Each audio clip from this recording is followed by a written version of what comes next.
In this lesson we're going to create the window and the skirting board for our room. So our window is going to be over here, and what we're going to use is similar tools to what we've seen, but we've got some new ones in there as well. So let's just select this guy and just left click, and then I'm going to press tab to go into edit, or you can come down here and go to edit from object, and then we're going to go down here to the tool shelf, and what we'll do is pick loop cut and slide again, and I'm going to cut this way. So I'll just move this to about here and click, and then do that again and around here, and this is going to be the width of my window, and then I'm going to do the same thing for the height. So let's just do the top here, click, and then another one, click, and then maybe about there. Nice big window. Okay, so now we've got a face here which we can use to actually work with. So if I come around here, you can see there's a face here and a face here. So we can get rid of those faces, and then we can bridge the gap in between. So let's go ahead and go to face mode, and let me just show you a little shortcut for going into these different modes, which you might like to do. If I press Control Shift, then I get a little menu which says vertex, edge, or face, and I can press 1, 2, or 3 if I want to select one of those, or I can just click on whatever I want. So again, Control Shift and face. Okay, it's the same thing as pressing these buttons, whatever you prefer. So I'm just going to grab this guy, click on that, and then come around and then hold down Shift and click the other side. The Shift is to add to your selection, just a reminder. Okay, so we've got those two, and I'm going to press X to delete that, and I'm going to choose faces. Okay, so now we've got rid of those two faces, and you can see there's a hole in between, but just come in here, as you can see. Okay, so you can bridge this in between using these two edges, and you can use a couple of different commands. Let me show you two of them. Let me show you one useful command, and then I'll show you another one which is slightly easier.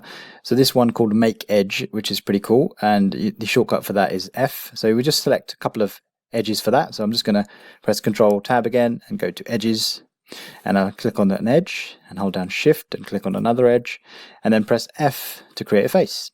So that's pretty handy, and you use that quite a lot, so I just wanted to show you that. But in this case, what we can do is we can use something called bridge. So let's just undo that. I'm just going to press Control Z, and then I'm going to select the edge loop by alt clicking on an edge. So if I alt click, it's going to recognize that this edge is connected, and it's going to select all those edges together. So if I alt click again, it's going to do the same thing for that side. We need to select both sets of edges, so we're just going to hold down Shift and Alt for the second one. Shift and Alt, and now you can see we've selected both of those. Okay, so now what we want to do is apply that bridge command, and that will bridge together two sets of edges.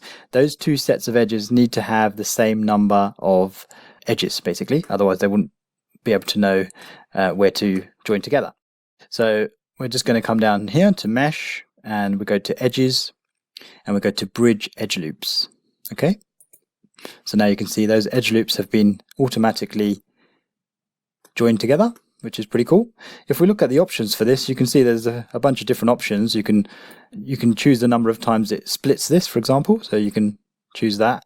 You can see you get more lines there or less lines. You can twist it, which is not appropriate in this case. Twist is if it joins up the wrong edges to the wrong edges, and basically sometimes it comes out a bit weird, so you just have to twist this until you see the result that you want.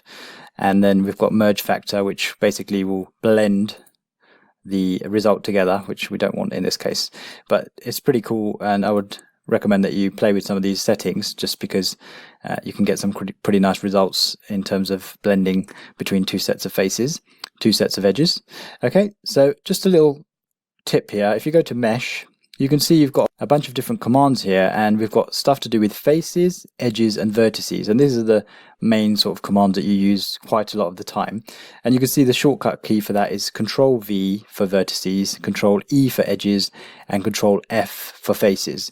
So that's pretty handy. I'd recommend remembering that, so that will bring up the menu. So if I've selected these faces, for example, I can press Control F on the keyboard, and I'll get the menu up right in front of me, and I can pick whatever I want to.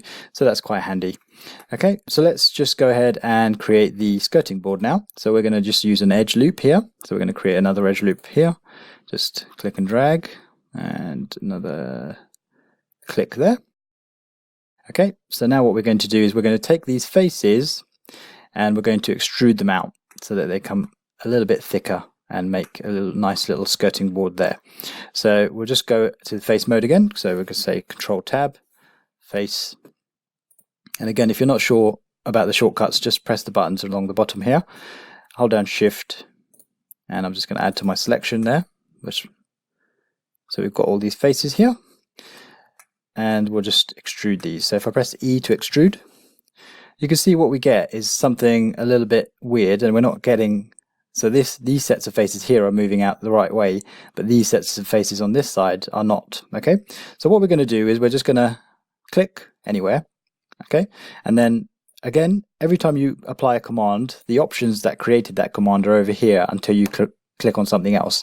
So while that's still up there, you can just change this Z to 0, and that will just not push that out. So the faces will be there, but they won't be pushed out, and we're going to move those manually because obviously it's not working the way we want it to. So we're just going to use a little command here.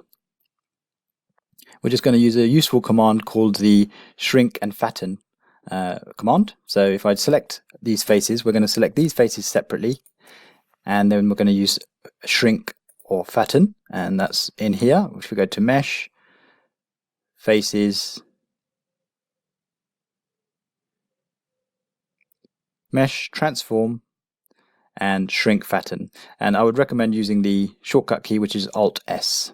Okay, and what that does, it moves it along the normal, and that's basically where the face is facing, and you can see it will give you a nice thickness to it. So let's just click on there, and we'll just, if we want this exact same amount as me, you can come down here and type in the exact same amount. So I'm going to put in -0.3.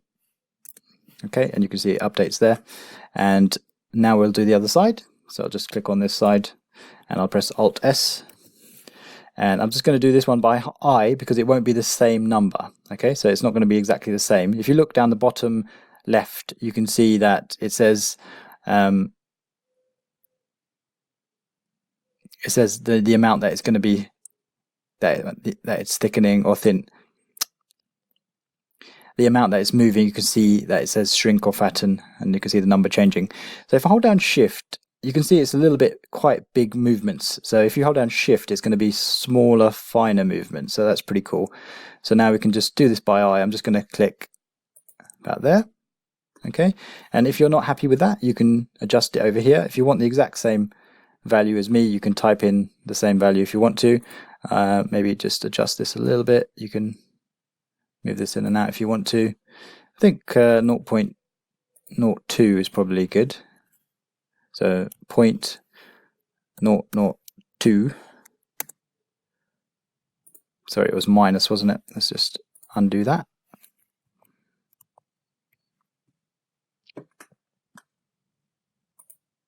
Just apply that again, Alt-S, and click. Okay, and we'll just adjust this a little bit. So I'm just clicking with my left mouse button and dragging, and you can hold down Shift again to do finer movements, just to adjust that.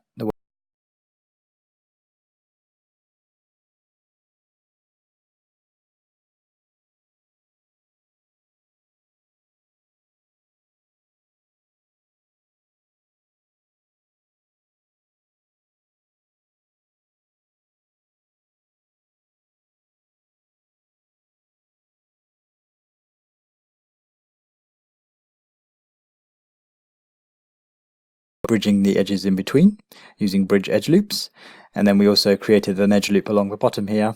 We extruded some faces, and then we manually moved them using the Alt-S command, the shrink fatten command, to give this a little bit of thickness, and it needs to be equal on either side. We also had a look at how to change options here after you've created the command.